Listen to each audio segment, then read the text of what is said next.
hesitated, but... I did, and I was like, I don't know what to say. Hey guys, what's up? I forgot to bring my own hat, so I had to borrow one. This is not my regular hat collection.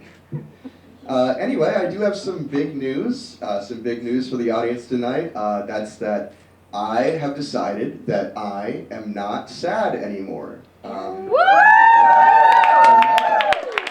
I've stopped it altogether. I had some very concerned people, but I'm done with it, you know? Been going through a lot lately. I think the worst thing recently is that my sister started an Instagram page for her cat the other day. I've really been dealing with that. She writes captions like, "Oh, my mommy got this picture when I was sleeping," and I'm like, fuck. Oh man, so I've been coping with being an only child recently. No, I am a good brother. I do like the pictures and pretend not to resent them. Anyway, yeah, but now I'm doing pretty well. I'm doing good. If I keep saying it, it's true. Except the only thing is my taste in music hasn't really changed since I stopped being sad. So it's pretty weird walking to class and just having these emo teenagers scream into my ears, you know, just on a leisurely walk.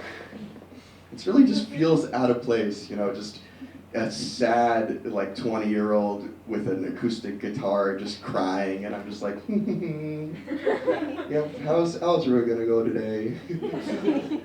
But I also, I play guitar. I'm single and I play guitar. I say that in every set, just hopefully. Anyway, but most of the songs that I know are really sad and aggressive, like the music I listen to. So I've been trying to combat that, but I think the only thing I've learned so far that I can attribute to being a happy song is the Schnitzel song from Hoodwinked. I think that's about the cheeriest song I can play at this point. I've been trying to single-handedly bring Hoodwinked back into the local zeitgeist. I think all of my friends have heard me. Yes, wow, that is a noble cause that I'm trying to bring back. Hoodwinked, fantastic movie with horrible animation. But I went to a couple Halloween parties the other week, and just, the guys like to make fun of, they're like, oh, what are the girls gonna be for Halloween this year? A cat? Are there gonna be cats? Meanwhile, guys do the same, they're just, the lumberjack is the same thing for guys. It's, oh, I own a flannel and a beanie and maybe a suspender or two, you know?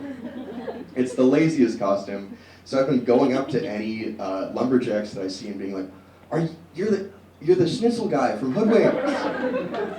And they just don't understand, I guess. While we're on the topic of horrible and horrifying animation, Back at the Barnyard was a show. Do you guys remember how big of a deal it was that Otis, the main character, and I did not have to look that up, I remembered it. Otis, the main cow from Back at the Barnyard, was a male cow, but he had udders. People made such a big deal about this, while in the exact same show, the pig was a doctor. I think you have to pick your battles on this one.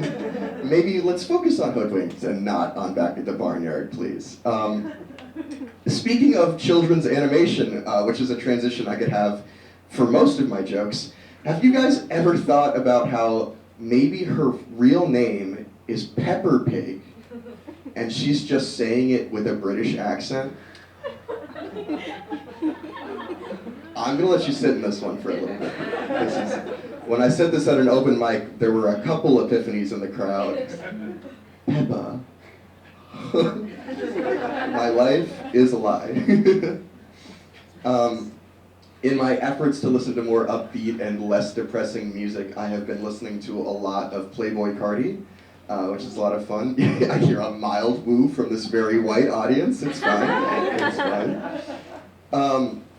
God, this joke might just not work with you guys. It's fine. Carti, if you haven't listened to him, it's great. But I can't shake the feeling that he really sounds like he's rapping to a baby. He really has this baby voice to him, like he's like cuddling and like maybe talking to a small animal or a child.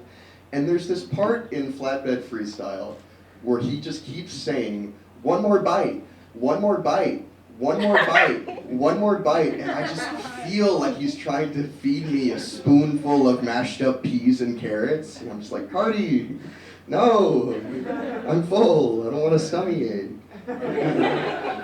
You guys ever swipe left on somebody on Tinder because they're too hot? You look at somebody and you're like, my self-esteem is okay, but I know what my limits are, and that is not a possibility for me. But then you end up spending the rest of the day being like, but what if, you know? What if they lowered their standards so much for me, you know? What if my bio was so funny or my like personality just shot through the phone screen and they could tell that we'd be great together. Recently on Tinder, I saw a girl who initially, a lot of people don't respond to me on Tinder, and I understand why. I read her bio quickly. I thought it said future proctologist. So I'm like, this is a gold mine. If you want to check out my ass, you're welcome to. Her bio said future psychologist. So I think I might actually need her services at one point. Thank you, that's going to be my time.